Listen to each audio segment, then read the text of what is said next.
So let's say there are 4 things that you've really been wanting. One of them is a really significant increase in your finances. Another is a really significant increase in a wonderful relationship. The other is a really significant increase in the way you feel in your physical body. And the other is a really significant increase in a specific relationship with a specific person that, let's say, it isn't going very well. So there's those 4 things. Yeah, we know. Yeah. So there's those 4 things that are really important to you. But those are not the only 4 things that you're thinking about. Those are just 4 really important things that you're thinking about. And those 4 things, you've already practiced a disc on each one of them. Okay. Some of them are on the same disc. In fact, all of them are on the same disc. But that's sort of beside the point. You've practiced yourself into a vibrational frequency. So you have habits of thoughts and beliefs, and you have the disc that you choose easily because the momentum of them keeps you choosing them. But now you've been listening to us, and we have convinced you that you've put all of those requests, step 1, into the vortex, right, and that Source and Law of Attraction have lined them all up, and so they're ripe and ready to be revealed to you, and that now your job is not to focus upon number 1, number 2, number 3, number 4, but number 5, which is the easiest thing for you to feel good about, which is that pet, or that waterfall in the park, or that ocean that's easy to look at. Something that takes you to a high-flying, that piece of music that makes your heart soar every time you hear it. Something that feels completely off the subject of any of those other things, but it feels good every time you think about it.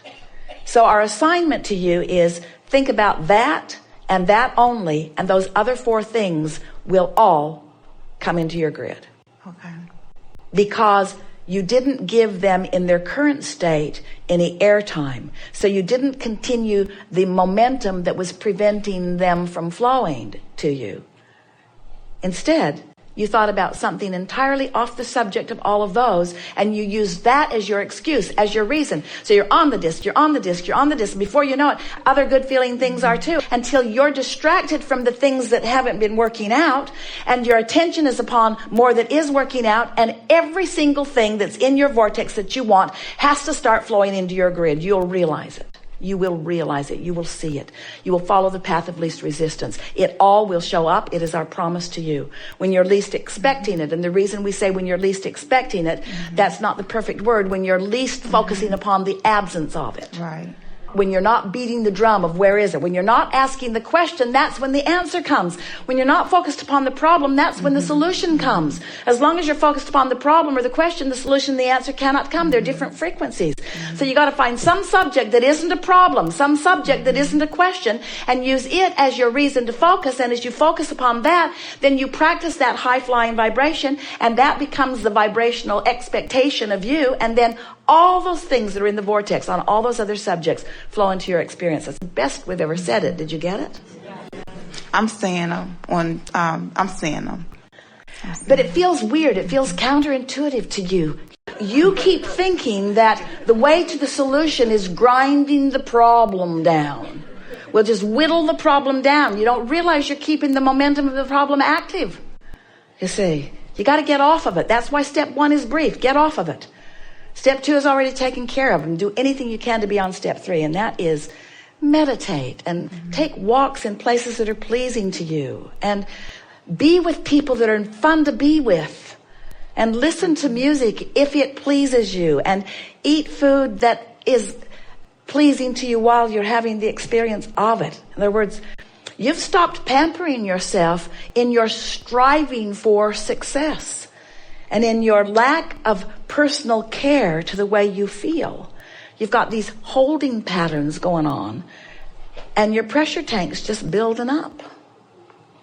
And then it feels like same old, same old. Same old, same old.